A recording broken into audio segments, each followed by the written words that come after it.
Salve, salve, caros ou caras webnautas que aqui nos assistem. Esse é um vídeo feito para o programa LAC New Leaders Training, um programa piloto do Internet Society, agora de 2019, que fez uma abertura em várias áreas. Sou Rodrigo Troian e estou acompanhando vocês fazendo esse vídeo como parte do material de entrega na área de redes comunitárias. Vamos lá.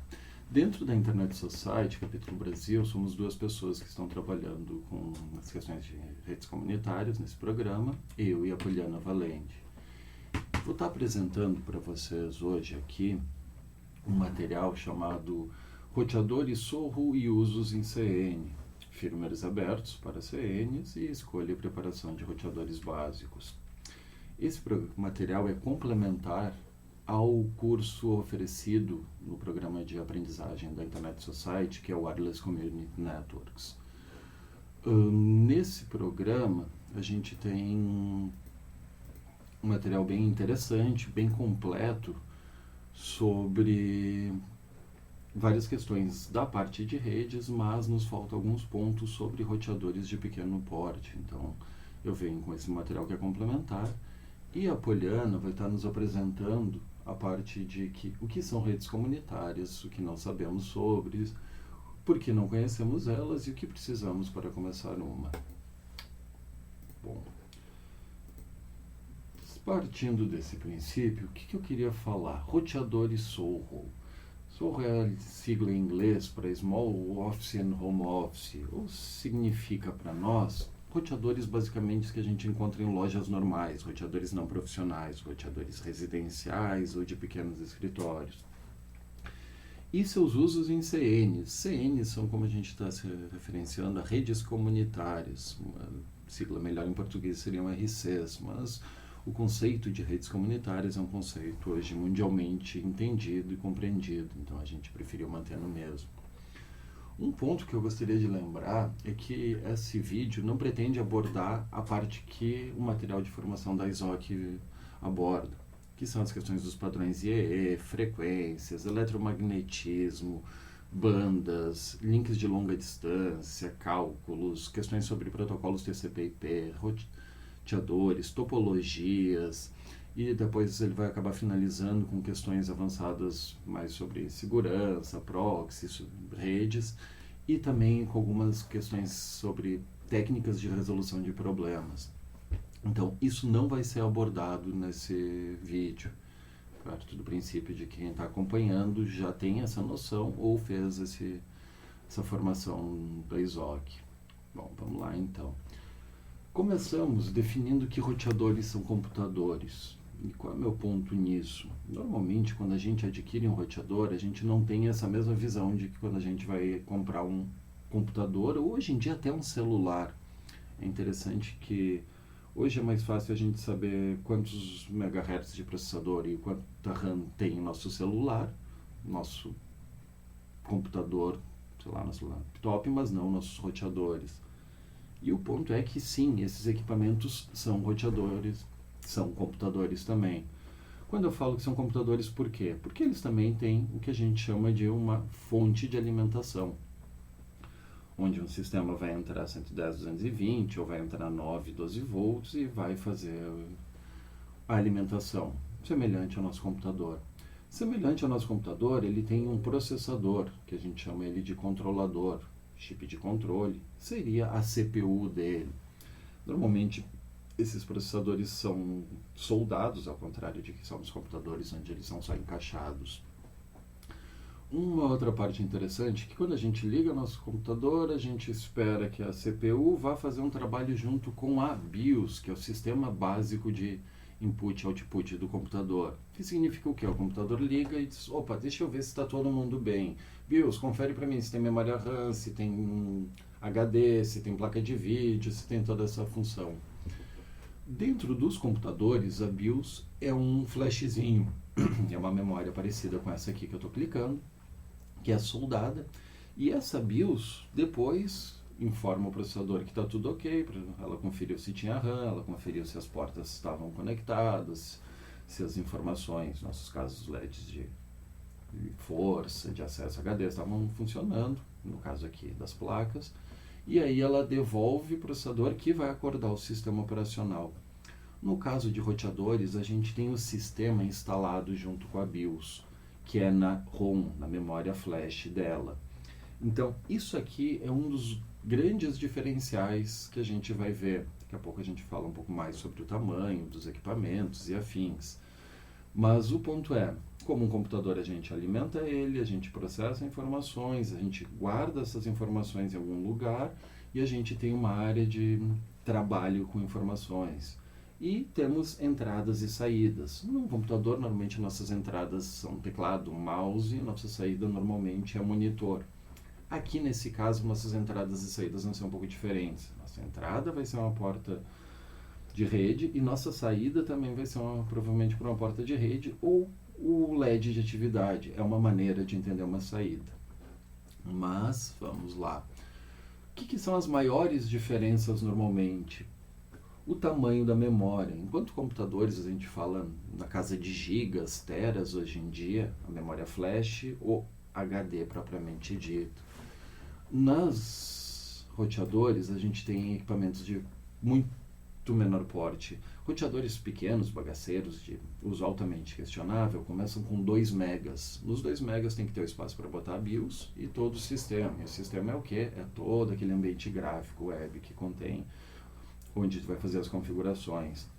Tamanho da memória RAM, mesma coisa. Enquanto a gente fala na casa de gigas dentro do mundo de computação e do mundo de telefonia, já hoje em dia, aqui a gente ainda está falando na casa de megas. Então, enquanto para flash, tu vai ver 2 megas sendo terrível, 4 sendo o início de que dá para começar a trabalhar, 8 quando um decente, e hoje em dia nos mais recentes 16, 32, quando tu acha um roteador com 128 megas de flash, uou, que raro. As questões de tamanho de memória RAM já são diferentes. Memória RAM vai trabalhar com o quê? 16, 32, 64 megas, já começa a ser uma boa quantidade. E o que faz essas memórias? A memória RAM é a responsável pela quantidade de conexões que a máquina, o roteador em si vai aguentar. Quanto mais clientes conectados, mais informação de quem está conectado com quem precisa estar ativo nessa máquina. E essa informação não é gravada na flash, que é uma memória que tem um número de escritas limitado. Isso tudo fica na RAM, tanto que quando se desliga o roteador, se perdem as conexões e tem que se fazer tudo de novo. Qual é o problema da RAM? RAM, normalmente, a gente tenta calcular 1 a 2 megas por um usuário normal. Então, 64 de RAM, vai até uns 30 usuários no AP, 35. Mas existem softwares que abrem muitas conexões ao mesmo tempo, softwares de compartilhamento peer-to-peer em especial. Então, às vezes, esses softwares acabam lotando essa memória que acaba impossibilitando novos clientes ganhar IP ou alguma conexão acontecer. Então, enquanto na memória flash a gente tem a preocupação de qual é o tamanho e quantidade de coisas que a gente instala, na RAM a gente tem a preocupação de qual é a quantidade de conexões que isso suporta. E essa quantidade de conexões vai também se dada muito pela velocidade do processador. Quanto maior o processador, mais rápido ele vai pegar um pacote e mandar para o outro, dizendo, esse está na RAM, esse já pode mandar para a porta ou não. Então, o processador e a RAM são uma grande relação de suporte de equipamento. Quanto maior, mais chance de aguentar mais gente. Não é o mesmo para flash e também não é o mesmo para a questão da antena. Às vezes a gente vê antenas poderosas, gigantes, mas quer dizer que elas talvez cheguem mais longe, não que elas aguentem mais gente. Então, a questão das antenas não tem relação direta com a quantidade de conexões, e sim com a velocidade que essas conexões vão se dar e a distância. Bom, e também tem a questão da forma de uso desses equipamentos. Equipamentos podem ser uso residencial ou profissional, podem ter interação normalmente, o que a gente fala, as interações geralmente são por web, mas nos casos onde a gente vai falar um pouquinho mais para frente de troca de equipamento vai por SSH. E também existem uns com uma saída serial, que é uma maneira mais profissional, mais pesada de trabalhar. E a gente também tem os sistemas que, de acordo com o fabricante, permitem uma função ser ativada ou não. A gente vê uma coisa muito comum, os fabricantes que entregam no seu sistema a possibilidade de ter uma rede privada e uma rede de visitantes na mesma antena, no mesmo rádio. Isso é uma limitação normalmente de software, não de hardware. A maioria dos equipamentos seria habilitada a fazer isso desde que o software implementasse. E outra coisa que a gente tem às vezes é que alguns equipamentos têm a necessidade de um outro equipamento trabalhando junto. Então, às vezes a gente fala mais no mundo dos equipamentos profissionais ou semi-profissionais, que o AP, o roteador, a unidade precisa de uma controladora, que é o quê? Alguém que dá inteligência para esse equipamento trabalhar ela, que controla quantas conexões tem, qual a memória RAM que está usando, quais são os VPs e tudo isso. Então a gente tem dentro dos mundos dos roteadores, além de uma questão da desinformação, que são as questões de suas características físicas, as questões de seu objetivo e forma de uso final. E, é claro, as questões de hardware e as características físicas propriamente ditas. Um equipamento como esse, um N750, um Archer, ou WBR, não lembro exatamente essa referência comercial, esse é um equipamento característico indoor. A gente pode ver que ele tem antenas Omni, que são circulares. Ele tem duas bandas, aqui a gente vê o 2.4 e o 5, ele tem 4 portas e uma entrada de internet. Mas ele não está preparado para tomar chuva. A alimentação dele vem por um cabinho, aqui em cima ele é todo ralhado, ele tem áreas de respiro. Então esse é um equipamento especificamente para trabalhar indoor. Agora a gente já tem outros equipamentos que são especificamente para trabalhar outdoor, que são esses que a gente normalmente chama de CPE. Esse é um equipamento que, em tese, tem estrutura, porte de equipamento de uso profissional, mas tem um valor de uso residencial, e a gente vai ver lá no final do vídeo algumas redes que trabalharam com esse equipamento aqui em associação com esse tipo de equipamento. Então esse aqui normalmente é o Omnis, a gente tem aqui de 64 a 128 de RAM, um equipamento que aguenta bastante gente, uma flash boa de 8 a 16, dependendo da versão, e dual band versus um equipamento que tem 64 de RAM, mas que fala até 4 km de distância. Em algumas experiências a gente vê que a relação de cauda dele também é boa. Mas vamos lá, o que a gente está procurando? A gente está falando de roteadores e a gente viu que existem profissionais, residenciais e existem roteadores especiais para redes comunitárias. Esse roteador aqui é o LibreRouter, está sendo desenvolvido, já está na fase 2, como a gente vai ver mais para frente. Ele já é pensado para ser conectado em uma comunidade. Então, que características ele vai trazer para a gente? Ele vai vir já fechado, como aquele CPE que a gente tinha visto, mas esse cara aqui traz um comportamento além daqueles CPEs. Aqui ele tem uma Omni, onde as pessoas que estão aqui embaixo conseguem conectar, e aqui ele tem duas anexos de antenas direcionais para fazer o que a gente chama do enlace de longa distância com outros rádios. Então, o equipamento esse aqui oferece acesso para o pessoal que está aqui embaixo e esses rádios se conectam com os outros rádios. Esse é o estado da arte atualmente em roteadores para redes comunitárias. Muito importante citar o Potato Mesh, que foi um dos primeiros hardwares feitos para redes comunitárias, usado na África por um bom tempo. Ele trazia de inovação que, em vez de ter duas portas de rede aqui, ele tinha uma porta de rede e uma porta de telefonia RJ11, que significava o quê? Que tu podia conectar teu telefone normal, aquele telefone para os mais antigos de disco, para os mais novinhos, aquela coisa que quase nunca toca em casa. Pois então, tu botava um daqueles telefones e usava ele como uma central VoIP, então tu podia telefonar de um nodo para o outro. Botei então uma solução bem interessante, ainda está em venda, se encontra na internet. Mas, infelizmente, nosso objetivo não é falar desses equipamentos. Nosso objetivo é falar dos equipamentos residenciais. E para isso a gente vai acabar baseando eles no conceito de firmwares abertos. Por que isso?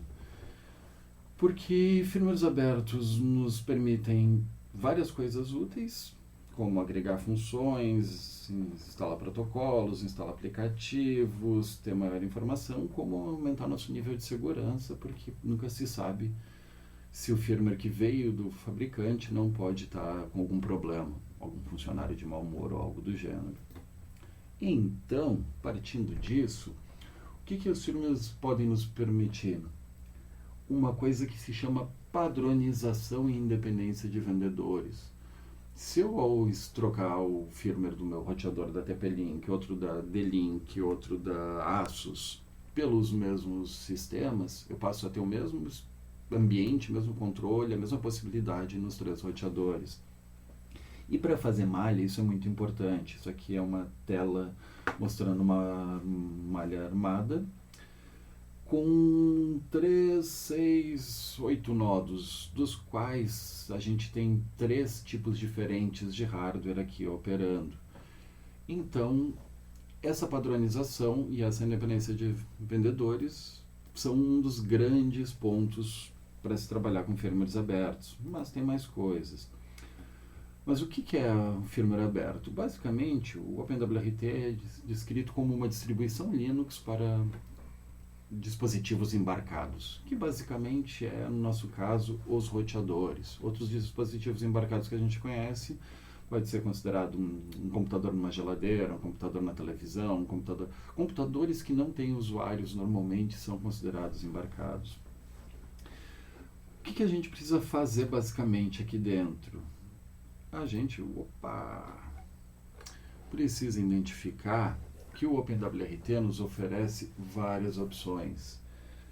A gente vai identificar que a gente pode instalar protocolos diretamente nele, protocolos que nos permitem trabalhar em malha, como o LSR, Batman, BMX ou Babel, assim como a gente poderia, numa borda de internet, pegar um roteador e instalar um protocolo de roteamento como o BGP ou o SPF, a gente pode pegar esse nosso roteador com Linux recém-instalado e botar um outro protocolo de roteamento. Dentro do conceito também existem assistentes, tu pode instalar um Mesh Wizard dentro do roteador que vai te fazer algumas perguntas e vai levar a uma autoconfiguração para ti. E existem já distribuições prontas, que são como frameworks, ambientes feitos em cima desse OpenWRT, que já vem com muitas configurações prontas. Tu não precisa entrar rádio por rádio, instalar pacotes, instalar os nomes, as coisas. Em especial, o que a gente tem usado muito é a LibreMesh. Existe o Quick Mesh Project, existiu a Comotion, que foi uma firma bem interessante, com material didático bem bom, mas que foi descontinuada. LibreMesh, hoje em dia, tem sido, nessa questão de ambiente de roteadores caseiros, um dos mais utilizados, pelo menos aqui pela gente no Brasil. E ele também é o projeto junto com o LibreRouter. O LibreRouter vai vir já com o LibreMesh instalado pronto.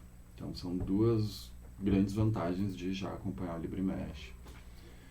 Mas aí vem a pergunta, legal, entendi que roteadores são computadores, entendi que se eu conseguir ter um equipamento que eu possa trocar o sistema, eu posso trocar, posso instalar um sistema novo e pacotes nele e ativar ele, ou posso pegar uma imagem pronta e colocar. Mas quais? Essa é uma pergunta interessante. O OpenWRT é largamente suportado, mas eu chamo a atenção por uma questão chamada fabricantes internacionais, que no Brasil a gente tem fabricantes como a Intelbras, que tem uma característica própria. E como a gente tem pouco desenvolvedor de OpenWRT aqui no Brasil, a gente tem poucas pessoas abrindo esses equipamentos, analisando quais são os chips, quais são as características deles para fazer o Linux, o OpenWRT funcionar dentro deles. Então, se a gente olhar a tabela de hardware do OpenWRT, ela é uma coisa gigantesca. A gente vai encontrar vários equipamentos, desde Tricom, Z-Devices, que eram hardwares que já vinham fabricados para OpenWRT, os Alphas, aqui os Asus, que são bastante conhecidos no Brasil, Búfalos a gente quase não tem, D-Links, muitos modelos da D-Link suportados, mas atualmente o que a gente mais tem trabalhado, mesmo Huawei, que tem entrado e se posicionado no mercado agora com novos roteadores com bons preços, Linksys, que foi um dos primeiros grandes equipamentos a serem importados, Microtik, com muito material importado, mas o ponto que eu queria chegar e está longe, é os equipamentos da TP-Link. Ah, sim, eu posso instalar o OpenWRT nos Raspberries também, trabalhar. Embora a instalação de um sistema OpenWRT num Raspberry tenha a limitação da placa Wi-Fi escolhida. Nem todas as placas são boas e as placas do 3 tendem às vezes a dar alguns problemas, em especial com mesh. Mas o meu ponto era chegar nesse aqui. A TP-Link é amplamente suportada, são muitos equipamentos que dá para trabalhar com ela. Então, partindo do princípio que tem vários TP-Links, eu digo, legal, então todos os TP-Links eu posso instalar? Não, nem todos os TP-Links, tu vai ter que ir lá, olhar a característica dele, ver se pode ou não. E todos eles eu já posso instalar esse framework em cima dele, a LibreMesh? Também não. LibreMesh tem algumas características especiais que são além das características. Para rodar um OpenWRT, tendo uma placa de 4 MB de flash, tendo 16 de RAM, beleza. Para rodar alguma coisa que suporte mesh, tu já precisa ter uma placa de Wi-Fi um pouco mais poderosa, que ela aguente mudar de modo, sair do modo de gerenciamento para o modo de ad hoc ou modo 802.11s hoje em dia.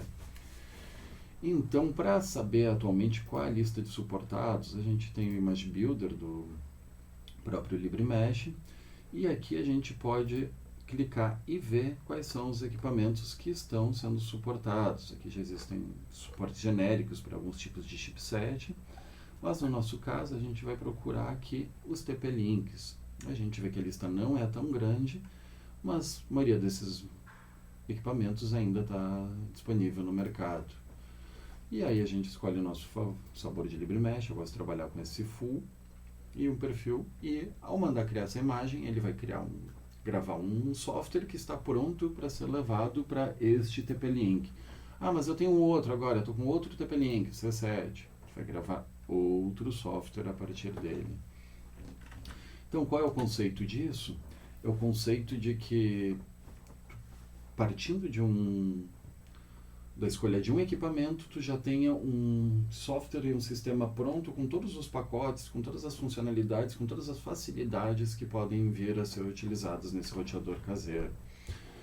E aí os roteadores caseiros ganham uma vantagem em relação aos profissionais. A gente consegue ter mais informação sobre ele e consegue colocar mais eles.